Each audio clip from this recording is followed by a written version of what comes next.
Hi, I'm Lisa Solisis, founder and partner at Artemis 8, and I'm here with my partners, Katie Doss and Yarrow Kubrin, and we're also here with Gina and Annie from the Galley, a cannabis manufacturing and distribution company. Annie Holman, Director of Marketing for the Galley. Gina Pippin, CEO for the Galley. Tell us a little bit more about your business. How did you decide to start it? A couple of words. What is the business? What does the business stand for? We started with a business plan that included extracting, some kitchen work, and we looked at all of the full line from everything from, like I said, extracting all the way through distribution, looking at what would be financially viable. We focused on the more of the co-manufacturing of the infused products. That seems to be where the money was. So we looked at the baked goods, the chocolate, the infusions, the topicals and tinctures, and that's where the demand was. Yes, we decided to scrap the extraction because there's so many awesome people doing it, and we decided to use this plant that was already set up for food to do basically 5 different areas of production to begin with. So we're going to have a big kitchen, which will do edibles, infused goods. We'll have a topical and tinctures room, and so we'll run out topicals, tinctures, balms, salves. Then we have a separate temperature-controlled room for chocolate. We have a nice big chocolate machine, very high volume. And a 4th room for gummies and hard candies, again, very automated equipment. And then this summer we'll put in a bottling line. My next question is having to do with applying for permit. So, as you know, it's a very arduous process. In some counties, more may be difficult than others. So, share us a couple of highlights that not only maybe helped you, but also might help other business owners in the space to have the process go smoother. Well, I think what we did that really helped us was we got a lot of consultants on board very early in the process. We talked to a lot of people who were in the process early on, who knew what they were doing, who had experience. Like we went on board with Golden State Government Relations. We got on board with a Yarrow. He gave us a lot of great advice early in. We just talked with a lot of people. They got us headed in the right direction. We took advice, we listened, and we learned. And we just paid attention, research. And so when we put in our applications, we did everything to the 9th degree. And luckily in Santa Rosa, we are in a jurisdiction that was very helpful and very pro-cannabis. We're not in the county of Santa Rosa, Sonoma County, where they're not so on board. Now we're in the state jurisdiction where it's a little slower. So that's where we're at now. Yes, I would like to state that the city of Santa Rosa has been amazing and very, very helpful and very on board with what we're doing. And now, as Gina mentioned, we're in the process of getting our state license, and that's been a little bit more challenging. So you have to be the squeaky wheel. Be the squeaky wheel, for sure. So did you, when you were preparing for permitting and for opening your facility, did you have to go and raise outside business, or did you bootstrap? We did both. We did some bootstrap. All of the founders put in some equity, and then we raised money as well. And what do you think when it comes to raising capital? What do you think set you apart from other businesses in a similar space? Well, I think the demand, because since the prop passed, you can't make edibles in the trunk of your car anymore. So you have to be in a licensed, permitted facility, and that is us. So the business model we have is just huge. I mean, we haven't even advertised, and we already have probably vetted 100+ companies that are going to start showing up at our gates with pitchforks here pretty soon if we don't get open. So, but I think that was attractive. But also on the investment side of things, I think a key is finding the right people and not just jumping out there and say, oh, you're going to give me money? Cool. No, we looked at a lot of different people, and we found a good match for us. And that, to us, was right above the actual money part. What do you say? And knowing what sets us apart, knowing what makes us unique, and looking for the people that are looking for what we have. We knew that we are unique in the co-manufacturing area. We knew that we were going to be FDA approved in a facility that had always been FDA approved. We knew that we were going to be one of only a few co-manufacturers in the state. We knew we were special, and we had a very robust business plan that could back all that up. So we weren't just a pie in the sky. Yes, we could do this extraction at this level. We could back up our numbers. And I think that set us apart as well. Can you tell me a little bit more about your journey getting investment? How did you filter out bad people beforehand or bad fits for you? How did you attract the right investor? What could you help others learn about that process? Because it is daunting. Yes. I think the first thing you need to know is yourself, your company, your team, and what you want in an investment group. Do you want to dilute the ownership? Number one question. Do you know your vision? Do you know where you want your company to go? If you are very strong and very opinionated as to where you want your company to go, do you want someone to come in and say, and have opinions as to that might differ? So if you're willing to say, okay, we might not want to do, for instance, extraction, but somebody might want to come in and say, yes, we want to do extraction. And if they're taking 51% of your ownership, you're not going to have a choice. That's kind of a simplistic example, but to make a point. Yeah, absolutely.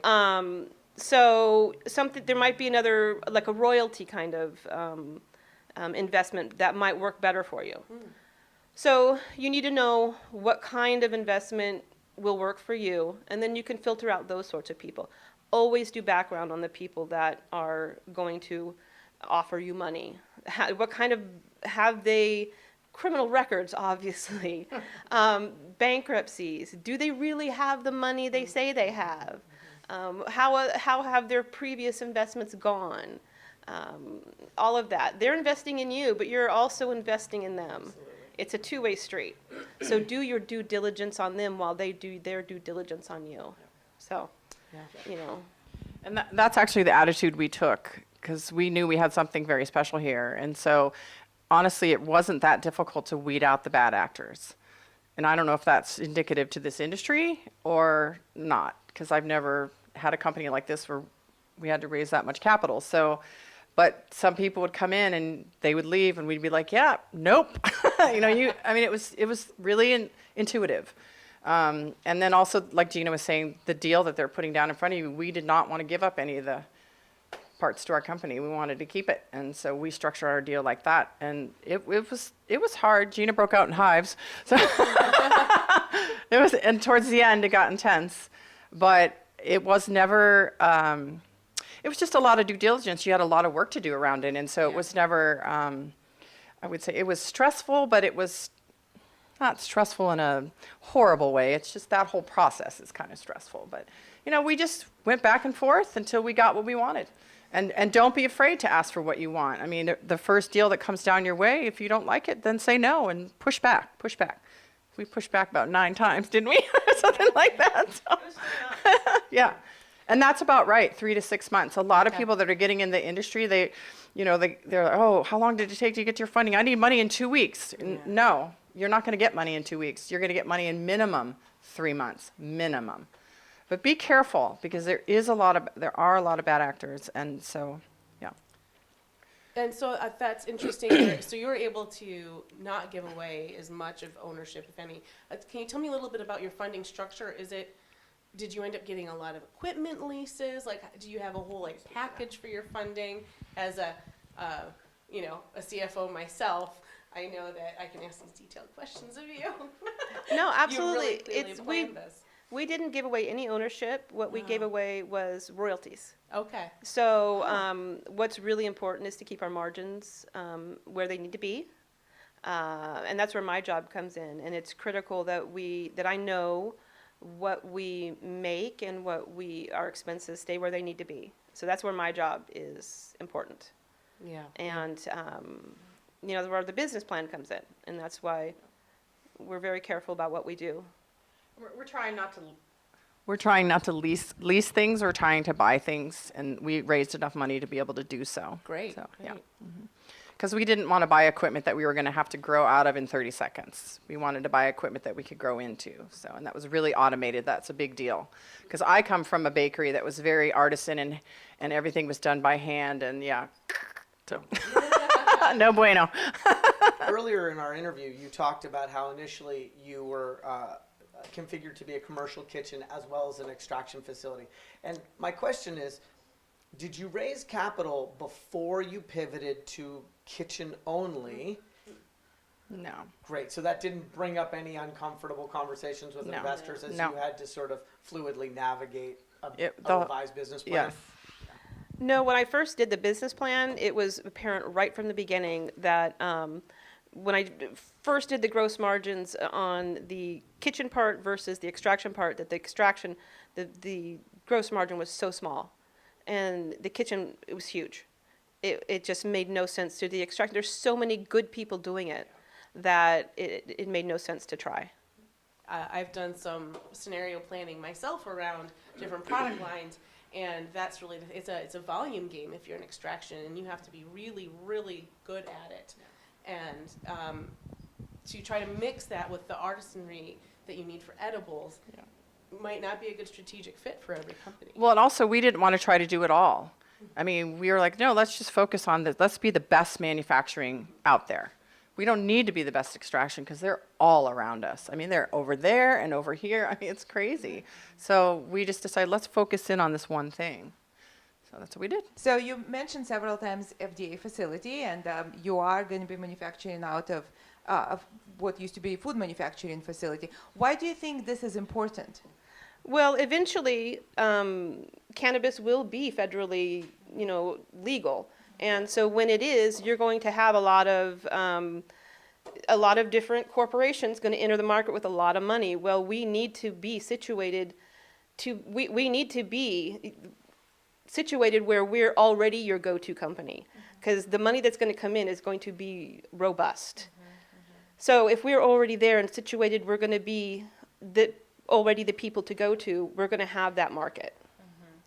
So we'll be, we'll already be there. Speaking of your product assortment or the kinds of products you're going to manufacture, can you give us just some idea the type of products that are going to be people are going to be capable of manufacturing in your facility? Well, as I mentioned, without advertising, just word of mouth, we have over 100 clients already. I mean, it's crazy. I probably get 3 to 5 calls a week from people. I got your name from so-and-so, SOS, help.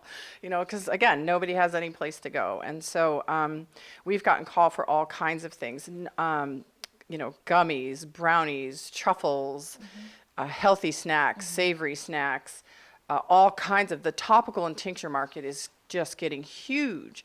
So, salves and balms and pain sticks and lip gloss and beauty products. It's huge. The one thing that we haven't got as much call for is pre-rolls and vaping pens, because I think there's a lot of people out there already doing that. And so we have our little niche and beverages as well. These beverages is huge. So following up on that, as somebody who worked with I come from food manufacturing, and when you work with co-packer or co-manufacturer, one of the most important things that separates successful co-manufacturers from those that are maybe struggling is their ability to select who they're working with, their partners. Yeah. And one of the processes of selection or KPIs that people are using is their controlled formulas, the quality assurance and quality control, because you're going to be manufacturing their formulas, so they have to be to a certain standard. So can you tell us more about your process or your selection or your criteria for choosing partners to work with? Yes. Well, first of all, we're only working with people we like. That's a good one. It's kind of a joke, but not really. Good news is everyone in the cannabis industry is very likable. But we're basically right now, we've been vetting people. So I start with a phone call and we talk to them, and then they come in and meet us and we show them the facility. And then after that, we put in an NDA and an MOU. And and then once we get our license, we'll start doing, we'll decide, which customers to bring on first. And some of them, are ready, and some of them, their timeline's a little further out. But after that, we'll follow up with some non-cannabis R&D to get their recipes correct, and then we'll move into the cannabis process of it. But our big thing is and what sets us apart from some of the other manufacturing facilities is we really want our clients to be involved. This is why we built this event center. We want partners, not just customers. We want people to come here when we're making their products. We want them to be involved. We want to have them feel part of this company. And so we'll be working very closely with them to get their recipes correct. We also have outside consultants that can help us with formulas and formulation. We're working with 2 of the premier labs here in Sonoma County. So that's basically going to be our process. What I've seen a lot in working with cannabis manufacturers is they basically go and borrow from food because the processes from compliance, R&D, and process control standpoint are the same. The regulation is usually state-based, but state just borrows from FDA when it comes to food manufacturing. And so, in my opinion, it's best to basically just not see cannabis edibles as a completely separate industry. Your food. Right, It doesn't correct. matter whether it makes you high or it helps you with headache. You're still food. And Correct. so you still need to have process controls in place. You need to have preventative controls in place, allergen management systems, that kind of stuff. Correct. So, so that would be my also guidance. What I've seen is borrow with pride, right? Right. Borrow from food, borrow from confections. So give us some examples of confections that you are kind of thinking of to go with first. Well, gummies, lollipops, hard candies, what else? Truffles, medallions, chocolate bars. Oh God, there's so many. There's so many. We get a lot of Reese's peanut butter cups, Caramels? caramels. I'm definitely gonna be here. Taffy. Yes, you name it. God Lord. Yeah, cookies. So Brownies. Baking will be a part of Baking, your capabilities, big correct? time. Yes, baking, biscotti. Yeah, you name it. gluten-free Fabulous. Yeah, no, I'm definitely. going to be here, ladies. Where the cannabis industry is at right now, in many respects, is new. It's new territory, it's new ground. California and the world has never been at this place until this moment. But both of you have had accelerated success already in the space, and I'm wondering what experience you brought to this new opportunity that has positioned you and allowed you to navigate so skillfully. Well, for me, I had a small bakery for 5 years, and I learned a lot. I learned what all the holes were. I learned where all the roots were. And I met a ton of people because that's what I do. I talk to everyone. So when we met, that's what I brought to the table. I think I've got many years of financial business management, plus a really keen ability to research almost anything. So if I want to learn something, I know how to research. I can find an answer to almost anything. And just a love of learning and a curiosity that almost kills me. Plus the manufacturing piece already. Oh yeah, that too. I know how to make things. I know how to make things. Up.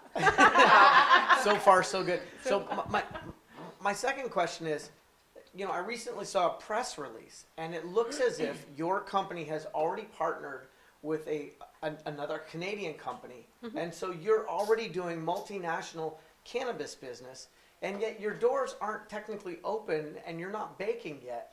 Explain to our viewers, how are you able to operate in this ecosystem and already do these business development processes in a way that positions you?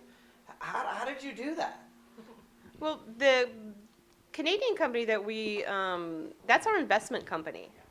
So they've invested with us based on our business plan, and they've got faith in us that we are going to be statewide, and they have faith in us that we're eventually going to go global. That's the business plan that we've presented to them with all of our due diligence and backup, and we're confident that we can. badass lady bosses with badass lady business plans. Oh, so that's what it is. That's what it Well, was. that's really what it is to me, is that I see you exude an attitude of abundance and a big vision. And to me, I would think that would be an important part of this. Is that true? Or what other values or principles do you think really sets you apart? Because we work with other companies that would look on paper like what you say, but haven't achieved this kind of success. For me, it was about the people. And meeting Gina, I mean, it was just the universe literally put us together, boom. And we work as a group so well together. I came in on this group right away. I was like, yep, I'm going with these guys. Because they asked me to come in because they were going to turn this into a cannabis facility, but didn't know as much about cannabis, and I did. And so that, for me, was the big, like, this is why we're making this work. I mean, like Gina said, there's a ton of things we know nothing about. But I say yes to everyone. Okay, yeah, no problem, I'll make that for you. And, I don't know how to do it, but we look it up and we figure it out. And that's how we made this whole thing work, just with good attitudes every day.